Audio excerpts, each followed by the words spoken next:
Thank you. My name is Virginia Weil, and I'm the Global President of Innovation and Product Testing at Ipsos. Also with me today is Michelle Solomon from Big Sofa. We want to thank you for inviting us here today. And we're very excited to talk about how video is revolutionizing the world of consumer research. Today, I think we all know that technology is changing the way that really all generations are communicating. Video and pictures are not new, but in the past few years, there's been a massive shift in the level of video and image communication, really driven by almost entirely by two things. And one is the ease in which video can be taken and shared, and people's desire to put their whole lives on display, not just with family and friends, but with the whole world. People are now regularly sharing who they are with, what they're doing, what they're eating, and even medical procedures. It really seems that nothing is off limits. Everyone is looking for their 15 minutes of fame, and I suppose so are Michelle and I with today's presentation. The use of video in our everyday lives is just going to continue to grow, which is why Ipsos is really very committed to integrating video into our research, from ethnographies to product testing to shopper research to UNAs and beyond. We are investing in video technology with our partner Big Sofa and leveraging it to uncover deeper insights for our clients. So why video? Let's dive in and see why we're so passionate about the future of video. Over to you, Michelle. Thanks, Virginia. Are you going to advance the slide? Or do you... I can. Okay.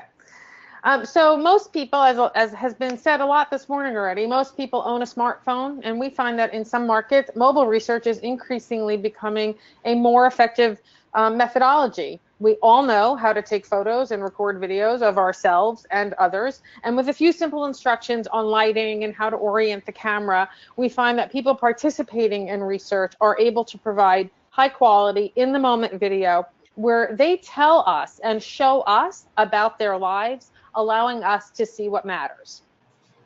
We get to see real people giving real responses. So people talk more than they would write. Video feedback allows clients to hear consumers in their own words, with their own emotions, talk about their product or service in a way that cannot be compared to more rudimentary text-based responses. Respondents are free to share their stories with us in the way that makes the most sense for them, not us as the researchers. Unmoderated, this feedback allows us to see consumers' lives as they unfold in real time. We also get to see real behavior. Video allows us to see real behavior in real time. The past is the past, and we all know that recall is faulty, to the earlier points about are people lying or are they just mistaken about their own motivations.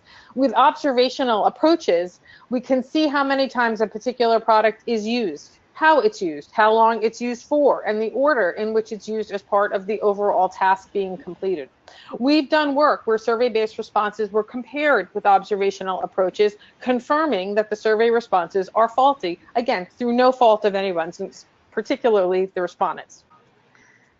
And that for us, that translates into real data. All the elements we just mentioned, duration of the task, the sequence, the technique, can be quantified. Video allows us to capture a more complete picture of someone's actual life and the environment. With this approach, we've discovered surprises for clients, leading them to rethink long-held beliefs about how their product was used, and in one specific instance, learning that other brands were not the competition, but other household items that can perform the similar task were.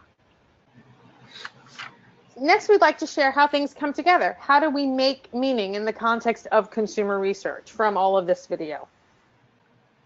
We believe that video is data. With artificial intelligence and machine learning and processing power, video is able to be captured, organized, and classified at huge scale from any source. So we can now turn the behaviors and attitudes we capture on video into structured data that can be analyzed just like any other data set.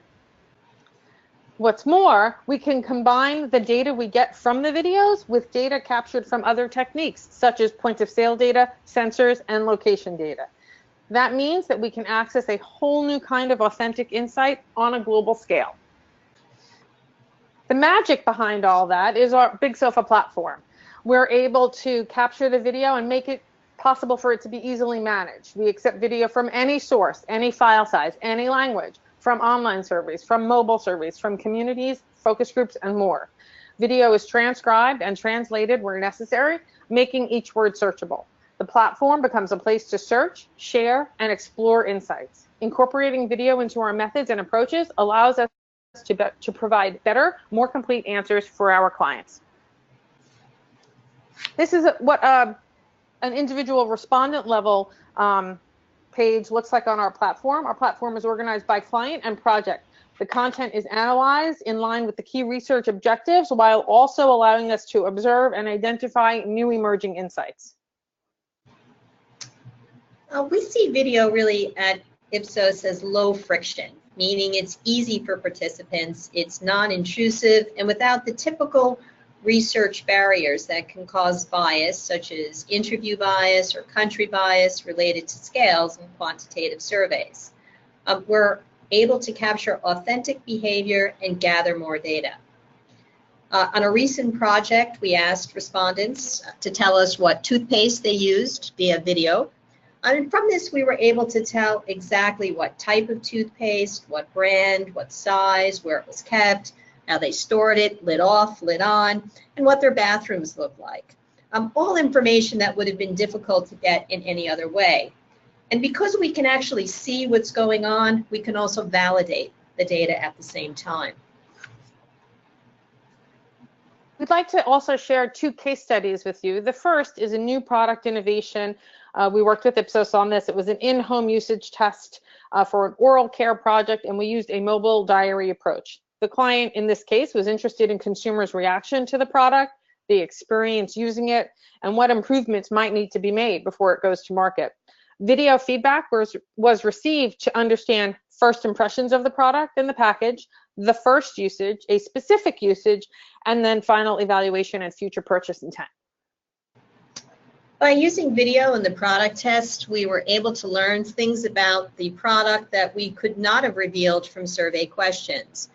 We could see the consumers' challenges and frustrations with how they apply the product, hear them talk about how easy or difficult the instructions were to follow, and how well it worked. Further, video helped explain why consumers felt that they needed more products, that we didn't give them enough, because we saw them applying it too often, which was in contradiction to the product instructions. And again, we would not have gotten this data from survey questions alone. The second case study is also a hot topic, I think, for researchers, and involves in-store shopping and behavioral analysis. In this case, we wanted to move away from surveys and post-shopping interviews, so we adopted an approach where respondents actually had a wearable technology to capture their actual feedback about their shopping experience. And through the use of the camera, we were able to analyze the shopper behavior at scale by codifying the data. We could go beyond heat maps that you might do with eye tracking and to see where shoppers were looking, because we were in the moment with them and tracking them with the camera. And we could see pain points and opportunities for the brand. In this situation, the brand was not their preferred, and they were sort of surprised to find it in the store where they shopped, and ultimately surprised by the quality of the product as well. Finally, the Big Sofa platform delivers a variety of outputs for clients. We deliver online dashboards, data tables, film outputs, so again, a professionally edited film to help storytelling, and then the continued value from the video database as clients acquire more and more video that's on our platform.